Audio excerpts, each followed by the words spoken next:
The fourth industrial revolution is breaking through at unprecedented speed and disrupting almost every industry in every country. Yet, most Asian schools do not yet have a full strategy in place to prepare for it, according to a recently released survey by Microsoft. From October to November 2016, the major tech company polled 1,494 business decision-makers from 13 Asia-Pacific markets, including 265 respondents from higher education institutions and universities for its Microsoft Asia Digital Transformation Study. See also Japan's robot priest is ready to conduct and live stream your funeral. The findings paint a less than prime picture of the education sector. Less than a quarter, 23% of educational institutions in Asia have a full digital strategy in place.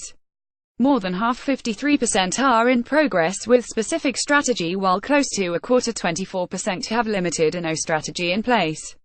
Digital disruption has resulted in a shift in how work is being approached and conducted, and it is important that education institutions transform in order to equip students with future-ready skills, such as honing their creativity and critical thinking capabilities. Don Carlson, the director of education for Microsoft Asia Pacific, said in a statement, "And massively disrupt they will, according to research.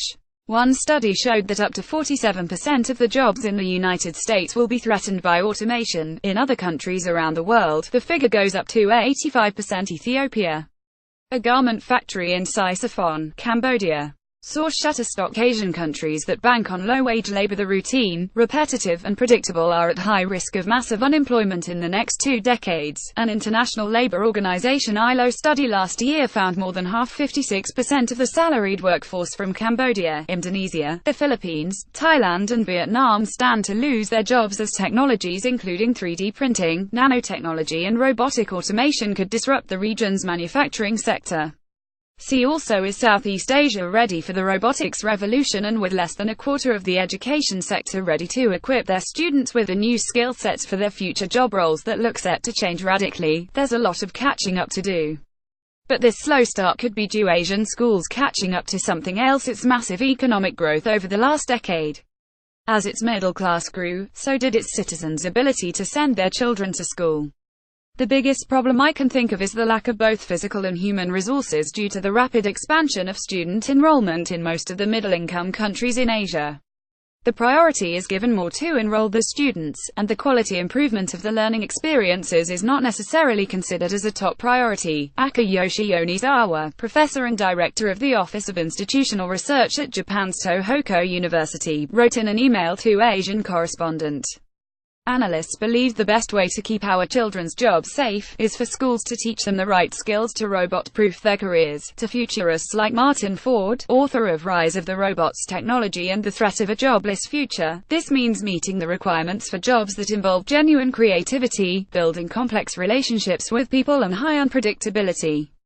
This is by no means a huge feat to be achieved by educators worldwide, but particularly so by those in less developed nations, who are at a disadvantage compared to more advanced economies.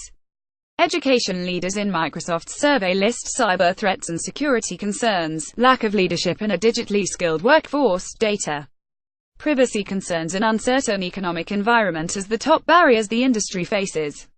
Manipulating social media to undermine democracy. A report by at Freedom House, https://cogdan83shkek.twitter.com@pay396qx7, CPJ at Press Freedom, November 14, 2017. To Yonizawa, the biggest threat schools in lesser developed Asian nations come in the form of their government's control over information at cyberspace. Apart from Japan, none of the countries in the region has completely free access to the Internet, according to the Freedom on the Net 2017 study by Freedom House. To make these control minimum is essential to enhance the positive attitudes to the Industry 4.0 by society, and then, higher education institutions. Page 2. The robots are coming for our jobs, but most Asian schools do not yet have a full strategy in place.